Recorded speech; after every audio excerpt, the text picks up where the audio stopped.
Bonjour à tous, bienvenue dans notre journal de 14 h.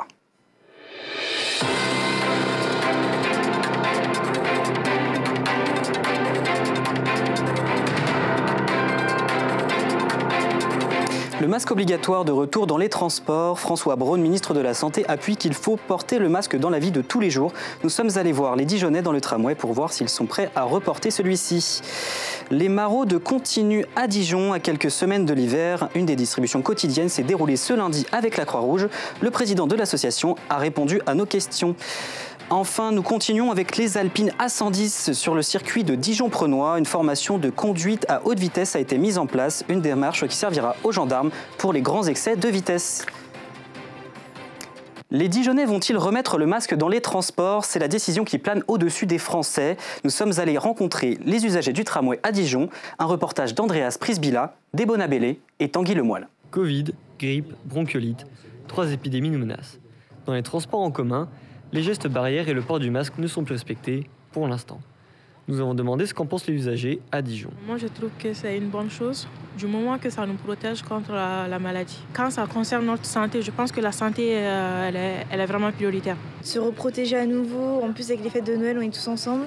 Je pense que c'est une bonne chose pour qu'on se protège et que ça recommence pas. C'est une bonne protection. Maintenant, c'est bien que ça reste libre, tant que le niveau de risque n'est pas trop élevé. Moi, je le porte, oui, pour me protéger et protéger les autres. Mais alors, pourquoi faudrait-il rendre de nouveau le port du masque obligatoire dans les transports? Nous sommes allés voir un spécialiste pour lui demander son avis. On commence à voir monter cette 9e vague sur le nombre de tests qui commence à monter fortement, ainsi que le taux de positivité qui monte aussi. Pour l'instant, ça reste limité et très en dessous des vagues précédentes, pour plusieurs raisons qui sont liées au fait qu'il n'y a plus de passe sanitaire, donc plus d'obligation de se faire tester. On espère qu'on va contenir cette vague avec le respect des gestes barrières, retrouver les habitudes que les gens avaient prises pendant les vagues précédentes, le masque, les gestes barrières, la vaccination et à notre niveau, éviter d'avoir l'afflux de patientèle qu'on a pu avoir au mois de janvier 2022 notamment. Cependant, rien n'est encore acté. Il faudra attendre dans les prochains jours les décisions du ministre de la Santé en fonction de l'évolution de la situation sanitaire. Un problème qui suit la hausse des cas de Covid et des maladies d'hiver dernièrement. On continue avec la Croix-Rouge, toujours présente à Dijon et en Côte d'Or. Ce lundi, une maraude s'est déroulée au centre-ville de Dijon. Nos équipes ont suivi cette opération durant une journée. Reportage de Morgane Maudin, Lise Bonardo et Siam Elassoni.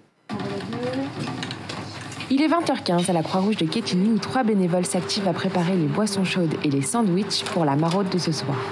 Des soupes, du chocolat et du café. Marie-Claire, chef d'équipe pour la nuit, est engagée au sein de l'association depuis maintenant 5 ans. Et ça m'est venu, parce que j'ai toujours envie de le faire, mais je pense que quand j'ai vu, il y a très longtemps, les émissions à la télé.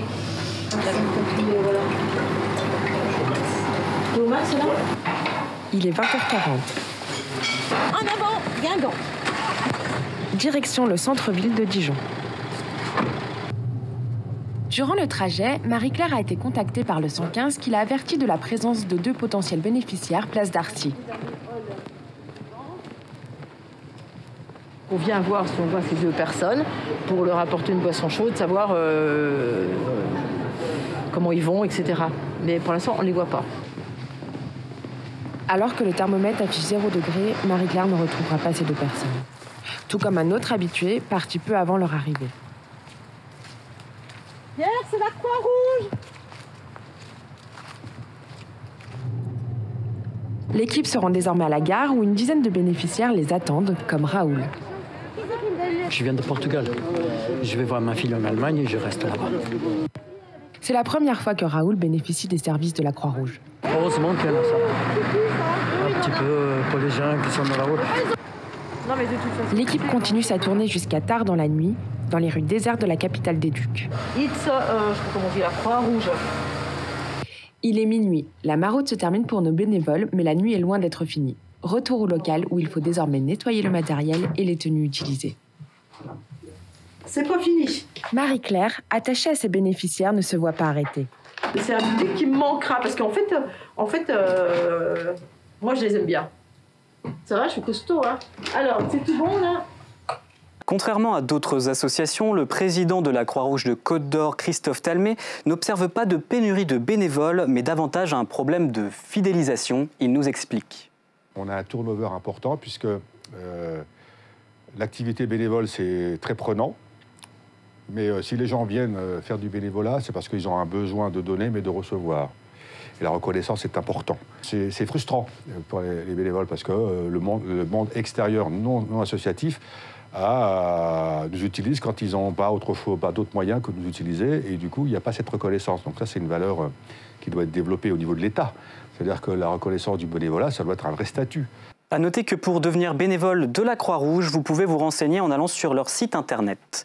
Les gendarmes de l'Est de la France ont pratiqué les courbes du circuit Dijon-Prenois avec leur Alpine A110, une formation pour les agents qui les aident à manier des véhicules à grande vitesse. C'est un reportage de Vincent Constant et Nicolas Da Silva.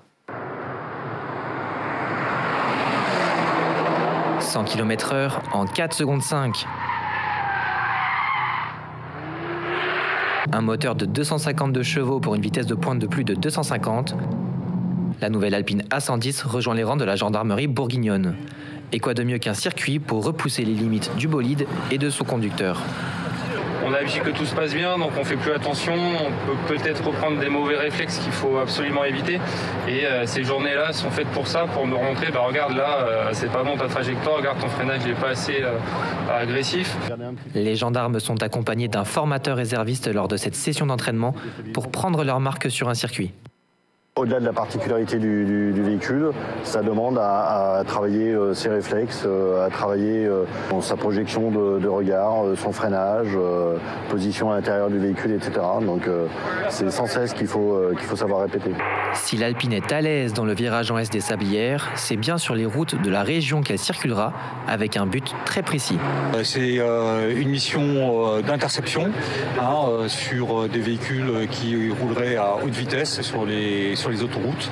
Donc les pilotes que l'on a, qui sont très bien formés, qui ont été sélectionnés pour leurs aptitudes à la conduite et sont en mesure de faire des interpellations en toute sécurité pour eux et surtout pour les autres usagers de la route. Seule la gendarmerie d'Auxerre compte une Alpine A110 en Bourgogne-Franche-Comté, mais une autre devrait bientôt rejoindre les rangs de la brigade de Beaune. Nous sommes en plateau avec notre journaliste Nicolas Da Silva. Bonjour. Bonjour. Vous n'avez pas pu être dans la voiture, mais vous avez pu la suivre sur le circuit. Quel a été votre ressenti face à ce véhicule ? Alors tout à fait, on n'a pas pu être dans la voiture pour des raisons de sécurité. On a pu la suivre dans une voiture médicale et les impressions qu'elle dégage, c'est vraiment qu'elle semble légère et très rapide. On rappelle qu'elle fait 252 chevaux. Alors pas n'importe qui peut la conduire, ce sont uniquement les brigades rapides d'intervention. Et pour cela, il faut passer des tests médicaux, des tests physiques, mais également faire des séances chez le psychologue. Mais ça peut se comprendre quand on voit le potentiel de ce véhicule. D'ailleurs, ce n'est pas la première fois qu'Alpine et la gendarmerie cohabitent ensemble ? Tout à fait, entre Alpine et la gendarmerie, c'est une véritable histoire d'amour. Les équipes rapides d'intervention roulaient en Alpine de 1966 à 1987. 20 ans d'histoire et des voitures incontournables. On pense notamment à l'Alpine berlinette A310, qu'on appelait la bombinette bleue, et qui avait su séduire les forces de l'ordre par sa performance et sa précision de pilotage. Vous l'avez compris, Alpine est un des véritables fleurons de la gendarmerie, et 35 ans après, la célèbre marque française reprend du service au sein des forces de l'ordre. Merci beaucoup Nicolas Da Silva de nous avoir éclairé sur le sujet. Tout de suite, il est temps de retrouver notre instant culturel avec Emma Lahal. Emma Lahal, bonjour. Bonjour Hugo Courville. Alors, vous allez nous parler de course d'orientation pour aujourd'hui ? Exactement, aujourd'hui je vous emmène faire une course d'orientation, non pas au collège pour le cours d'EPS, mais à la Cité de la Gastronomie. Aujourd'hui, elle vous propose de découvrir le site de l'ancien hôpital, une manière ludique de réserver sur le site patrimoine.dijon.fr. Et les 2 prochains jours, quel est le programme exactement ? On changera de registre puisque je vous propose une projection du film Noces de Stéphane Strecker demain à la bibliothèque de la Nef, à 14h30. L'intrigue est la suivante. Zahira est belgo-pakistanaise, elle a 18 ans, elle est très proche de sa famille jusqu'au jour où on lui impose un mariage traditionnel. Et puis j'enchaîne avec vendredi, Hugo Courville. C'est un événement qui vaut le détour pour les férus d'histoire et de cuisine. Je sais que ça vous parle. Oui.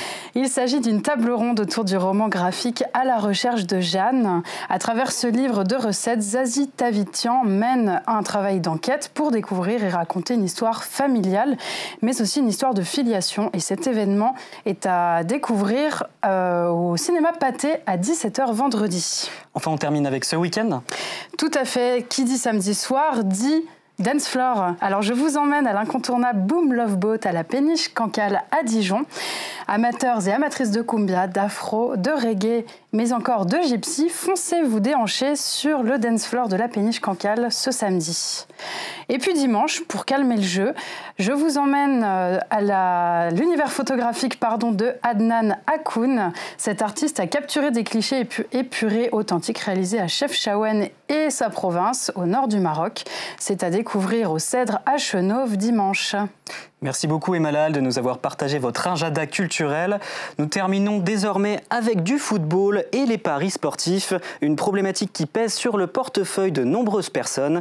Des buralistes constatent une nette augmentation de ces derniers. C'est un sujet de Mounir Belbagdadi, Amir Zamba et Louis Chevalier. Certains jouent sur les terrains, d'autres derrière les écrans. Rendez-vous incontournable de cette fin d'année, la Coupe du Monde 2022 est aussi le moment pour un grand nombre d'empochés de gros gains.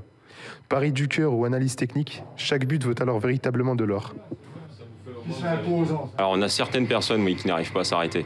Après c'est un engouement, c'est une drogue. Il suffit simplement de leur parler gentiment, de leur expliquer que ça sert à rien parce que du coup ils vont se retrouver plus dans le problème qu'autre chose et qu'au bout d'un moment il faut remplir le frigo.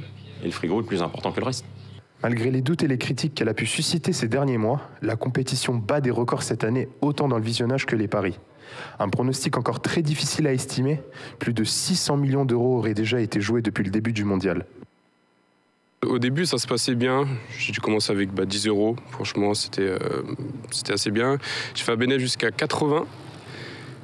Et là, je peux rien. C'est une question de groupe, comme d'habitude. C'est forcément, tu as un ami qui commence à parier. Ensuite, toi, tu commences à regarder un peu. Il commence à se faire du bénéfice. Donc après, c'est toujours en fait l'attirance à l'argent. Tu as envie de te refaire. Du coup, tu balances encore plus d'argent. C'est une addiction. Ouais, c'est une question difficile parce qu'il y a un stigma dans la société. Contre parier, il y a beaucoup d'avertissements. Contre parier sur YouTube, les choses comme ça. Mais je crois que si c'est un milieu contrôlé avec beaucoup de règles, je ne crois pas qu'il soit totalement négatif. Promesse de victoire, les chances sont grandes, mais les risques aussi. Le jeu peut très vite tomber dans l'addiction et la perte. De grosses affiches sont encore à venir, comme le France et l'Angleterre de ce samedi. Des résultats indécis, mais un véritable casse-tête pour les parieurs. C'est la fin de notre journal. Merci de l'avoir regardé. Vous retrouverez mon confrère Jean Porcher pour la prochaine édition. Bonne journée à tous.